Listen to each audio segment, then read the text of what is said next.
It's in the past. Why can't we get over it? Save that bullshit for somebody else. We need to acknowledge that our country, the United States, is historically built on racism. And I know that might not be fun to hear, but it's the truth. And it's starting with what we did and how we treated the Native Americans. We fucked them over at every step of the way. But then moving forward, on top of that, is then the country's also built on slave labor. And that's indisputable. At certain points throughout our history in the Constitution and the laws, black people were referred to 3/5 human beings. They weren't allowed to vote. If during the freed slaves' time is all slaves were freed unless they committed a crime. But at the time, it was a crime to be able to read as a black person. So if you could read the law to say that you should be free, it's the ultimate loophole. And then no voting rights, not able to enter certain establishments, different drinking fountain. And this wasn't even that long ago, And so for us to be naive and just think that in 2020, all that shit and thoughts and things have just magically disappeared is absurd to me. And you know why that's absurd to me? Is because one thing I forgot to mention is after the 13th Amendment was passed, is lynchings became very common, especially in the southern states. From 1882 to 1968, nearly 200 anti-lynching bills were attempted to be introduced into Congress. 3 of them went through the House. It wasn't until 2018 that an anti-lynching bill was passed through Congress unanimously. Even more recently, in 2020, February 26th, the House voted on a revised version of it, and it won the vote with a vote of 410 to 4. In 2020, I said 410 to 4.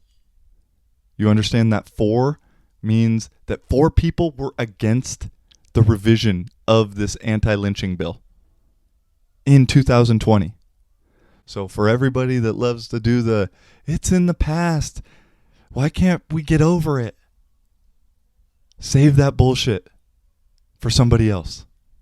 And so I think that needs to be acknowledged from the jump, And then you don't get taught any of this in school at all, but please look up the Black Wall Street of Tulsa, Oklahoma in 1921. In short, it was known as the Black Wall Street because it was the wealthiest city in Black America.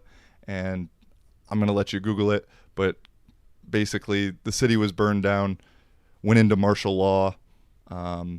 Countless died, but that's nowhere in the history books. Moving forward, there's also the 1964 Philadelphia race riots. I want to get to the point, so some of those things, everything I'm saying, I'm going to try and throw right there to give a little description. But I urge you to do some research. Look some shit up. You got this thing called Google that literally knows everything. Yet we're scrolling on Instagram all day. You know what I'm saying? And while I know these are, historical contexts that I wasn't there, so I can't fully speak on, obviously, but from my own personal experience throughout life, I have firsthand seen the way a police officer treats me versus how he treats one of my black friends, whether we're at a party that's getting broken up, whether we're on a traffic stop, whether just in normal circumstances. And again, it's not all of them, but I've seen it with my own eyes. I've watched a police officer speak very poorly towards one of my black friends and then look at me, and it's almost like an off-on switch.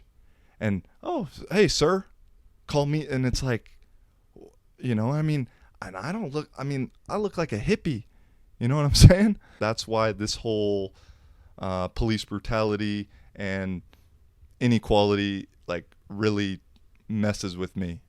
I know deep down that the odds of any of this stuff happening to me are like slim to none in our current state.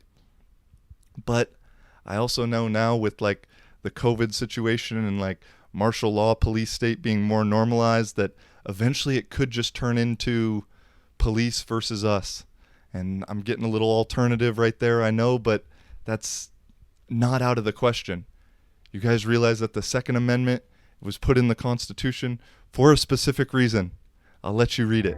Living for a living, baby. How you doing?